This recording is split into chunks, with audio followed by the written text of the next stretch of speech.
बिस्मिल्लाहिर्रहमानिर्रहीम। दोस्तों अस्सलाम वालेकुम वरहमतुल्लाहि वबरकातुहू। दोस्तों, नाइंसाफ़ी मुआशरा तबाह कर देती है। किसी भी मुल्क में इंसाफ के बगैर हुकूमत ज़्यादा देर कायम नहीं रह सकती। नाइंसाफ़ी किसी मुआशरे में हो, किसी कबीले में हो, किसी बस्ती में हो, किसी मुल्क में हो, किसी कौम में हो, तो उस कौम को, उस कबीले को, उस बस्ती को, उस मुल्क को तबाह बर्बाद कर देगी।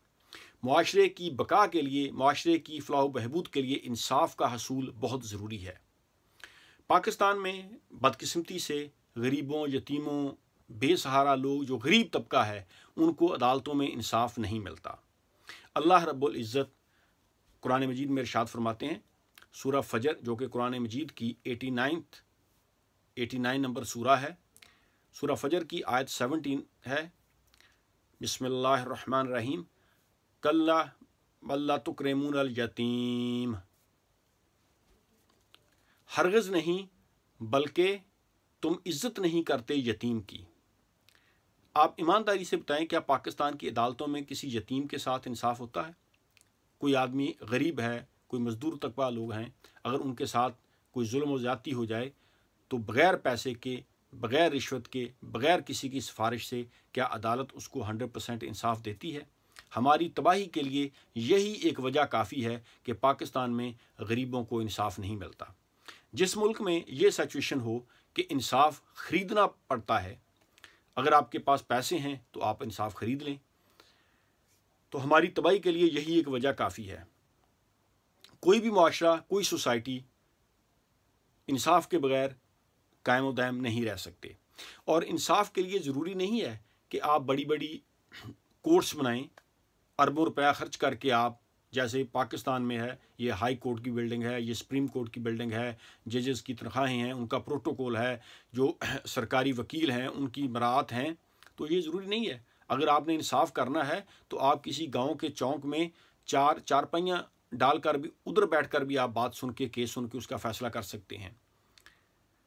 खुलफाए राशिदीन का दौर देखें, सहाबा किराम रिज़वान अल्लाह तआला मजमाइन ने जब वो इंसाफ करते थे तो उन्होंने कौन सी बड़ी बड़ी आलीशान बिल्डिंगें बनाई थी? वो तो मस्जिद नबवी के सहन में बैठ के बात सुन लेते थे और फैसला कर देते थे। वो तो यहीं वो बैठा करते थे, वहीं अदालत लग जाती थी, वहीं वो बात सुनते थे और फैसला कर देते थे। चलो आज ज़माना थोड़ा सा तरक्की कर गया है, आप कोई बिल्डिंग, कोई किसी स्कूल में कोई कोर्ट लगा लें, कोई या किसी भी आम सी बिल्डिंग में बैठकर आप फैसले कर सकते हैं। ये ज़रूरी नहीं है कि आप अरबों रुपया खर्च करके इतनी बड़ी बड़ी कोर्ट्स बनाएं और फिर इंसाफ वहाँ पर किसी को मिलना नहीं है, और हम अपना ब्लेम जो है वो डाल देते हैं दूसरों पर। ये फ़लाँ साजिश हमारे ख़िलाफ़ कर रहा है, फ़लाँ कर रहा है। हम तो ख़ुद अपने ख़िलाफ़ साजिशें कर रहे हैं। अल्लाह ताला ने कुरान मजीद फ़ुरक़ान हमीद में बेशुमार ऐसी कौमों का जिक्र किया है जिनको अल्लाह ताला ने तबाह बर्बाद कर दिया। कौम आद का जिक्र किया है, कौम समूद का जिक्र किया है, हज़रत नूह अलैहिस्सलाम की कौम का जिक्र किया है, हज़रत लूत अलैहिस्सलाम की कौम को अल्लाह ताला ने गर्क कर दिया, तबाह बर्बाद कर दिया। फ़िरौन को अल्लाह ताला ने समुद्र में गर्क कर दिया। नमरूद को अल्लाह ताला ने उसका गुरूर खाक में मिला दिया। अल्लाह ताला ने कितनी ऐसी कौमें तबाह की जो ज़ालिम थी, जो नाइंसाफ़ी करती थी। हम कहाँ भटके फिर रहे हैं? कोई भी मुआशरा, कोई भी कौम जो है, ये नाइंसाफ़ी के साथ नहीं चल सकती। मैं बार बार ये बात कह रहा हूँ, बार बार मैं ये बात उजागर कर रहा हूँ मुआशरे में, कि पाकिस्तान जो है ये उस वक्त तक तरक्की नहीं कर सकता जब तक पाकिस्तान में नाइंसाफ़ी है।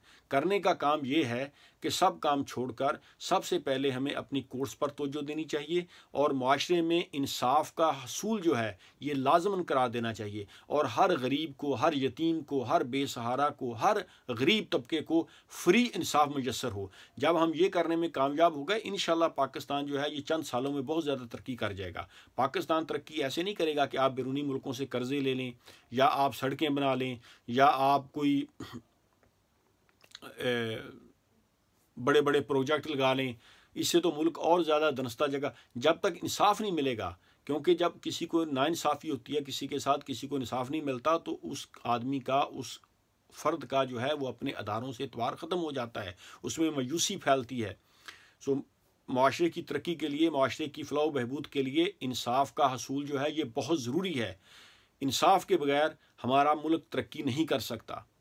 तो प्लीज़ हर प्लेटफॉर्म से ये आवाज़ उठनी चाहिए کہ پاکستان میں جو ہے یہ ہمارا جو سسٹم ہے یہ ایسے نہیں چل رہا. قوم کو بڑی امیدیں ہیں اس حکومت سے. پچھلے دیکھیں جب سے پاکستان مرز وجود میں آیا ہے ایک کے بعد ایک جو ہے وہ حکمران ایسا آتا رہا ہے جس نے قوم کو لوٹا ہے, قوم کے سرکاری خزانے کو نقصان پہنچایا ہے. عمران خان صاحب سے پاکستانی قوم کو بہت زیادہ امیدیں وابستہ ہیں اور تھیں, لیکن یہ حکومت بھی اس طریقے سے کامیاب نہیں ہوئی کہ کسی بڑے چور کو, کسی بڑی مافیا کو, کسی بڑے کرپٹ سیاستدان کو یا کسی بڑے کرپٹ آفیسر کو یہ سزا دینے میں کامیاب ہو ابھی تک. آگے پتہ نہیں, اللہ بہتر جانتا ہے کیا ہو. جب تک قوم جو ہے یہ ایک نہیں ہوتی اور ہماری عدالتوں میں انصاف نہیں ہوتا, یا جو بڑے بڑے جو کرپٹ لوگ ہیں, بڑے بڑے جو بدماش ہیں, بڑے بڑے جو گنڈے ہیں, بڑے بڑے جو مافیاز ہیں, ان کو عدالت میں گھسیٹ کر نہیں لایا جاتا اور ان کے ساتھ جو ہے قانون کے مطابق ان کو سزا نہیں دی جاتی, تب تک ہمارا معاشرہ کبھی بھی ترقی نہیں کر سکتا. حکومتوں کا کیا ہے, حکومت کوئی اور آ جائے گی, پھر اس کے بعد کوئی اور آ جائے گی, تو یہ ملک تو اسی طرح چلتا رہے گا, لیکن یہ ایسا زیادہ دیر نہیں چلے گا, کیونکہ اللہ تعالیٰ کی جب لاٹھی بڑی بے آواز ہے, جب وہ برستی ہے تو پتہ نہیں چلتا, انسان منہ کے بل گرتا ہے. اللہ تعالیٰ ایک وقت کے لیے چھوٹ دیتا ہے, لیکن اللہ تعالیٰ نے یہ دنیا ایسے نہیں بنائی کہ اللہ تعالیٰ نے یہ دنیا بنا کے شیطانوں کے حوالے کر دیا. اللہ تعالیٰ دیکھ رہا ہے. اللہ تعالیٰ نے ہمیں وقت دیا ہے, ہمیں اپنی غلطیوں سے سبق سیکھنا چاہیے اور پاکستان میں جو ہے انصاف کا بول بالا کرنا چاہیے. ٹھیک ہے, میں مانتا ہوں پاکستان ایک غریب کنٹری ہے, پاکستان میں جی ایجوکیشن پر زیادہ توجہ نہیں دی جاتی کیونکہ پاکستان کے پاس اتنا بجٹ نہیں ہے. پاکستان میں اسکولوں کی بلڈنگوں کی حالت خستہ ہے, چلو مان لیا پاکستان کے پاس پیسے نہیں ہیں. پاکستان میں زیادہ سڑکیں اتنی نہیں ہیں جتنی کہ آپ دوسرے ممالک کی نسبت اگر ہم دیکھیں. پاکستان میں جو ہے وہ زراعت پر اتنی زیادہ توجہ نہیں دی گئی, پاکستان غریب کنٹری ہے. یا اور جتنے بھی پروجیکٹ ہیں وہ اس لحاظ سے زیادہ آگے نہیں جا سکے کہ پاکستان کے پاس پیسہ نہیں ہے. لیکن انصاف کرنے میں کون سا مال درکار ہے. انصاف تو جیسا کہ میں نے کہا, انصاف اگر آپ نے کرنا ہو تو آپ کسی جگہ پر, کسی گاؤں کی آپ چوک میں چند چارپائیاں ڈال کر ادھر بیٹھ کر بھی آپ کیس سن کر انصاف کر سکتے ہیں. انصاف کرنے کے لیے ضروری تو نہیں ہے کہ آپ کروڑوں اربوں روپیہ لگا کر پہلے بڑی بڑی بلڈنگیں بنائیں, ججوں کو پروٹوکول دیں, ان کے پاس 10 گن مین ہوں, گاڑیاں ہوں, ان کے پاس مرات ہوں, ان کے بیرون ملک ٹور ہوں, اور انصاف کسی کو ملنا نہیں ہے. انصاف کرنے کے لیے تو آپ کسی مسجد میں بیٹھ کر کوٹ لگا لیں. پاکستان میں کتنی مسجدیں ہیں, بڑے شہروں میں مسجدیں ہیں, آپ قاضی وہاں پر بیٹھ جائے. قتل کے فیصلے اگر ہوں جمعے کے دن, اگر کوئی قاتل ہو اس کی گردن اڑا دی جائے. اگر اس کو خون بہا اس کا نہیں لیتے, اس کو سزا دلوانا چاہتے ہیں جس کا انہوں نے قتل کیا, تو اس کو گردن اڑائیں. پاکستان میں جرائم کم ہو جائیں گے. اسی طرح چور ہے, چور کی سزا یہ ہے کہ اس کا ہاتھ کاٹو. اسی طرح جو کسی بچے کے ساتھ زیادتی کرتا ہے, جو کسی غریب کے ساتھ زیادتی کرتا ہے, یہ جو بھی قانون میں سزا ہے اس کو فوراً دو. تو دیکھیں ملک کیسے سیدھا ہوتا ہے. انصاف کے بغیر ملک ترقی نہیں کر سکتا. انصاف بہت ضروری ہے. ہر پلیٹ فارم سے یہ آواز اٹھنی چاہیے کہ پاکستان میں ناانصافی نہیں ہونی چاہیے, ورنہ ہمارا معاشرہ جو ہے یہ تباہ و برباد ہو جائے گا. ہمیں کسی بیرونی دشمن کی ضرورت ہی نہیں ہے. ہمارے لیے یہی کافی ہے, ہماری تباہی کے لیے یہی کافی ہے کہ ہمارے ملک میں انصاف نہیں ہوتا. Thank you very much. اللہ حافظ.